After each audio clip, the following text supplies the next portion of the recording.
अस्सलाम वालेकुम। अच्छा जी, मेरा नाम दानिश है और आज हम डिस्कशन करेंगे कुछ हालात के हवाले से और बेसिकली कुछ जो सबसे ज़्यादा चीज़ आप लोग देखते हैं और फेस करते हैं, स्ट्रेस। ये मेरा अपना परसेप्शन है और आप भी अगर इन चीज़ों को थोड़ा सा फोकस करके देखेंगे तो आपको ये चीज़ समझ में आएगी कि बेसिकली इंसान जो ज़्यादातर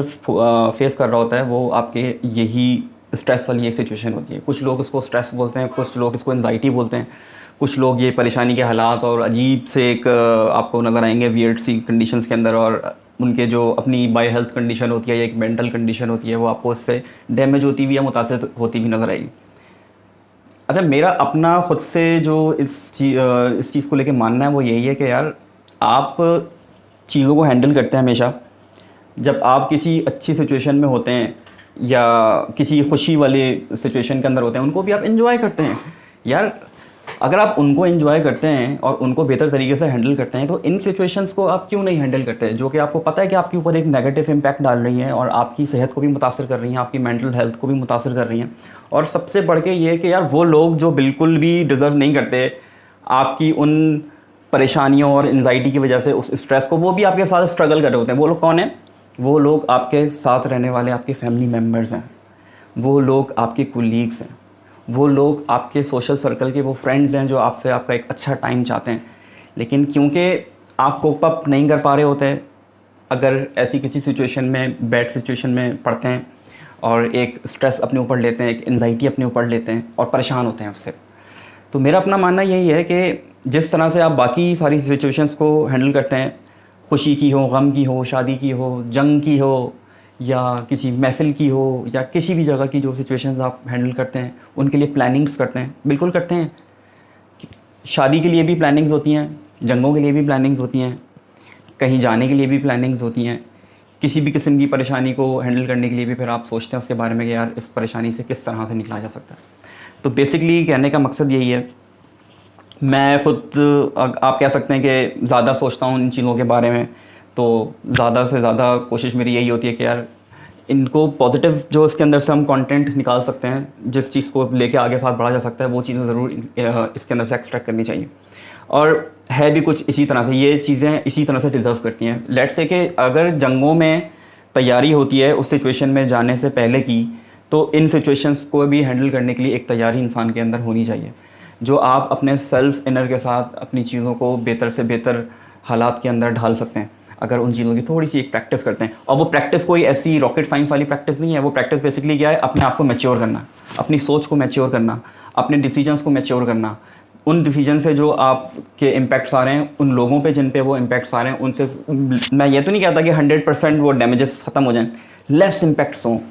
आपके अपने ऊपर, जो है वो उस चीज़ का कोई ऐसा इम्पैक्ट ना हो कि जिसकी वजह से लोग ये कहें कि यार आप सिचुएशंस को अच्छे तरीके से हैंडल नहीं कर पाते, प्रेशर्स को जो है वो हैंडल नहीं कर पाते। आपने बहुत सारी जगहों पे ये बात सुनी होगी, इसकी बाकायदा वर्कशॉप्स भी होती हैं, लोग इसके बारे में बाकायदा ट्रेनिंग्स देते हैं और एक इन्वायरमेंट में बैठ के बात होती है। तो क्यों होती है? ये एक इम्पॉर्टेंट पार्ट है। ये इम्पॉर्टेंट पार्ट इसलिए है क्योंकि हर जगह पे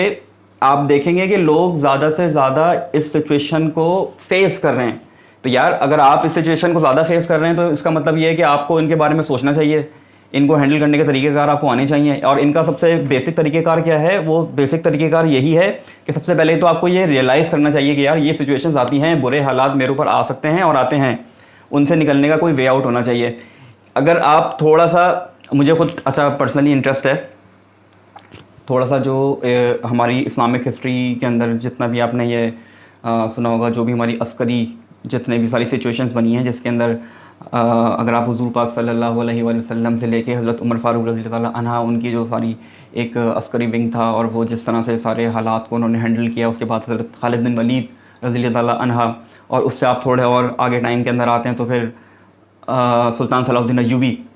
उनके कज़न नूरुद्दीन ज़ंगी, और उसके बाद जो है ये आपके मोहम्मद बिन कासिम, जो सिंध का दरवाज़ा जिनकी वजह से बोला जाता है, वो। और उसके बाद अभी रिसेंटली आप लोग देख भी रहे होंगे, आजकल एक बड़ा अच्छा ड्रामा भी चल रहा है इसके ऊपर, तुर्किश, ये इर्तुगरुल, उसको आप देखेंगे और इन लोगों के बारे में अगर आप थोड़ा सा पढ़ेंगे तो आप इस चीज़ को समझेंगे कि सबसे पहली और कोर चीज़ जो इन सब लोग फोकस करते थे वो थी एक कंपोजिशन। वो कंपोज करते थे अपने आप को हालात के साथ, वो हालात से भागते नहीं थे, वो हालात से डरते नहीं थे, वो उसको फेस करना जानते थे। वो उस वक्त को जानते थे और समझते थे कि यार इससे अच्छे तरीके से ख़ुद भी कैसे बाहर निकलना है और अपने साथ वाले लोगों को भी किस तरह लेके बाहर निकलना है। जहाँ तक इन सारे नामों में मैं बात की है, अगर आप सुल्तान सलाहुद्दीन अय्यूबीज़ की बात करते हैं तो अल्लाह पाक ने उनको और उनके ज़रिए से इस्लामिक वर्ल्ड के अंदर जो डेवलपमेंट्स करवाई हैं, मैं उस चीज़ को तहे दिल से मानता हूँ और ख़राज तहसीन पेश करता हूँ उनके एक एक इक़दाम को जो उन्होंने किया और उसके अंदर जो मूवमेंट्स उन्होंने की। अगर आप उनको थॉरली देखेंगे तो आपको वो तमाम चीज़ें उसके अंदर नज़र आएंगी कि उन्होंने किस तरह से सबसे पहले अपने आप को, अपनी सोच को इंटैक्ट रख के, उसको कंट्रोल रख के, कंपोज रख के जो डिसीजंस लिए अपने लिए, अपने लोगों के लिए, अपनी फ़ौज के लिए, कितने ज़बरदस्त और ख़ूबसूरत वो डिसीजंस थे और फैसले थे जिसकी वजह से बैतुल मक़दस की फतवाहत हुई। बेसिकली कहने का मकसद यही है कि आज की ज़िंदगी में, हमारे मॉडर्न वर्ल्ड के अंदर, हम 2020 के अंदर हैं, आज की ज़िंदगी के अंदर जो आप सिचुएशंस देख रहे हैं या जो हालात देख रहे हैं, इससे मायूस ना हो, क्योंकि ऐसा नहीं है कि आपको बहुत बुरे हालात देख रहे हैं। अगर आप आज बुरे हालात देख रहे हैं और ये कल भी बुरे हैं तो उसकी वजह फिर आप खुद हैं, इसकी वजह फिर कोई और दूसरा नहीं है। कि अगर आपको एक मौका मिला था, एक वक्त, एक ज़िंदगी, एक हालात मिले थे, एक दिमाग मिला था, एक सोच मिली थी, तो फिर आपने उसको अच्छे तरीके से हैंडल नहीं किया। आजकल आप देख रहे हैं कोविड, ये कोरोना वायरस और ये सारी चीज़ें बिल्कुल तमाम जगहों पे आपको लोगों के अंदर एक तासुब और एक वबा की सूरत के अंदर लोग बात करते हुए इसमें मिलते हैं। इस पे तो मैं यही कहूँगा कि इन्ना लिल्लाहि व इन्ना इलैहि राजिऊन। लोगों को इस चीज़ की तरफ आना चाहिए कि हमेशा सबसे पहले तो अपने अंदर इस चीज़ को पैदा करें कि हमें लौट के अल्लाह की तरफ जाना है, और ये बीमारियाँ और ये सारी जो सिचुएशंस जो भी होती हैं, अल्लाह पाक से इसके लिए हमें लड़ना नहीं है। हमें अल्लाह की किसी भी वबा से, अल्लाह की किसी भी दी हुई चीज़ से हमें लड़ना नहीं है, बल्कि हमें इसके ऊपर अल्लाह पाक से जो है वो खैर मांगनी है। हमने अल्लाह पाक से उस सफ़ के हवाले से बात करनी है जो उनकी अव्वल तरीन है, रहमत की जो उनकी वो सिफ़त है, उस सिफ़त के हवाले से हमें अल्लाह पाक से बात करनी है। हमने अल्लाह पाक से इंसाफ़ नहीं मांगना, हमने अल्लाह पाक के सामने बिल्कुल इंसाफ़ का तकाज़ा नहीं रखना, बल्कि अपने गुनाहों की और अपने जो किए हुए हमारे एक्ट्स हैं जो अल्लाह पाक को बुरे लगें या लोगों को बुरे लगें, उन चीज़ों की माफ़ी मांगनी है। हमने रहम मांगना है, अपने लिए भी, अपने लोगों के लिए भी, अपने साथ वाले लोगों के लिए भी। बहुत बुरे हालात हैं इस वक्त। आप अगर दुनिया के हवाले से बात करते हैं, खाली मैं इस्लामिक वर्ल्ड की इस वक्त बात नहीं कर रहा, मैं ओवरऑल इस वक्त पूरी दुनिया की बात कर रहा हूँ। दुनिया में तमाम नेशंस में, तमाम तरह जो आपकी एज ग्रुप्स हैं, बहुत बुरे लोगों के हालात हैं। लोगों की सोच के अंदर इस वक्त जो है वो कोरोना का तासुर और उसकी जो एक डर और ख़ौफ है और उसकी जो एक अलामात हैं, वो उनके जिस्म से ज़्यादा उनकी सोचों के अंदर ज़ाहिर हो रही हैं। तो अल्लाह पाक से दुआ यही है कि अल्लाह पाक